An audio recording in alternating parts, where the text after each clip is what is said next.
Hey guys, thanks for joining us again. When we accept that Jesus is divine, the next question that comes up is, when did he become divine? Was it when he became human, before that, or sometime later, like at his baptism or resurrection? Classical Christianity has a really strong stance on this issue because it's so important to everything else that we believe.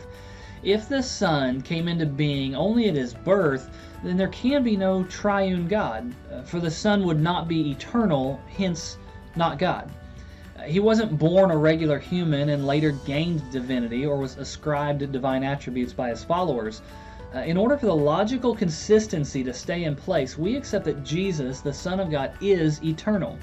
But from our viewpoint, a father comes before a son. So did the Father exist before the Son? Now, that's opposite to what the Bible actually teaches, that Jesus is eternal. But we get confused on this terminology of Father and Son. When the Bible talks about Jesus being the one and only Son, it's a reference to the relationship between the two persons. Gregory of Nazianzus, or Gregory the theologian, says that it is the name of the relation in which the Father stands to the Son and the Son to the Father. The one and only part simply indicates that Jesus is the only one in his class.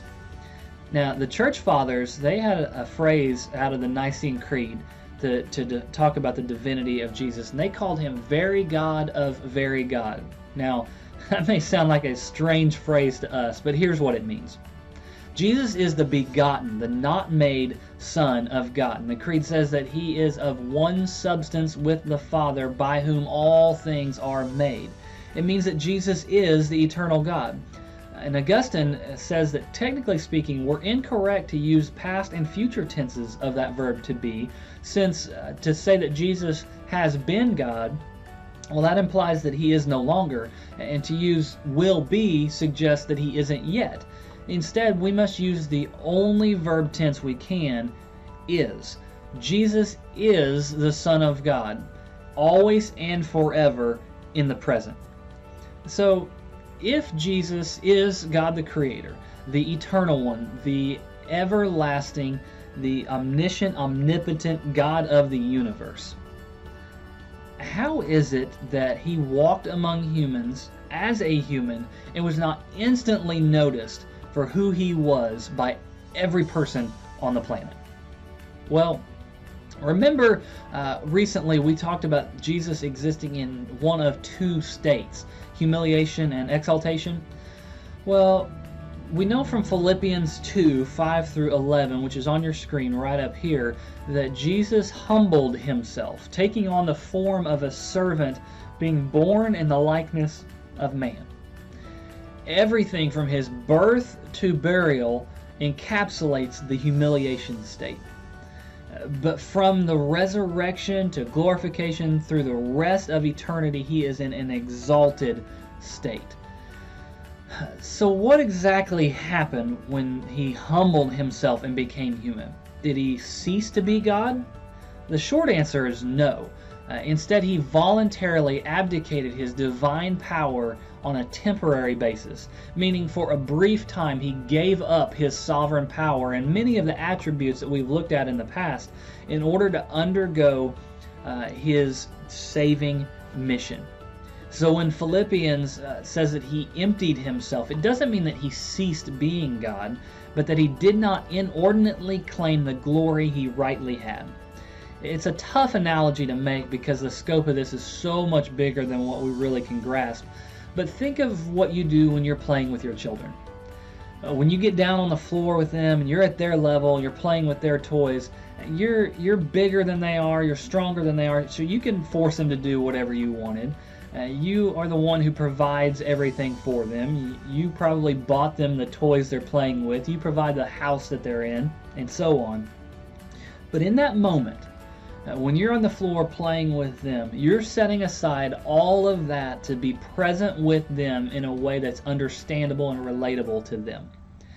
Jesus did a similar thing in setting aside his supremely sovereign power to become one of us. It doesn't mean that he ever ceased being God.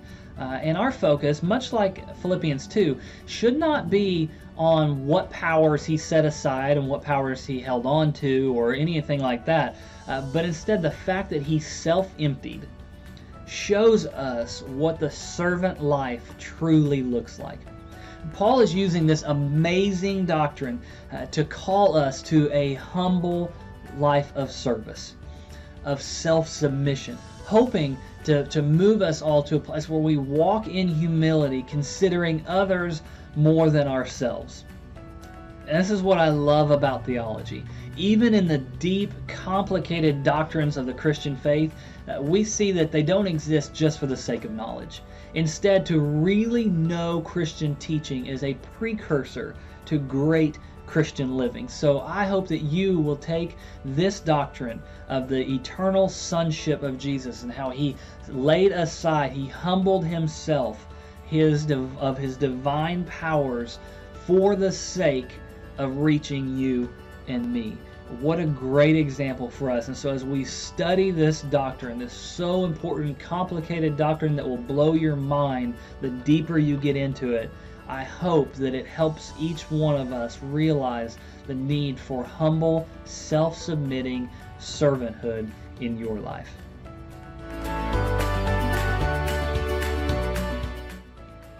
Thanks for watching. I would love your help building up the TCB community, so please share my videos like this one on your social media platforms, and be sure to sign up for our email list for more great content.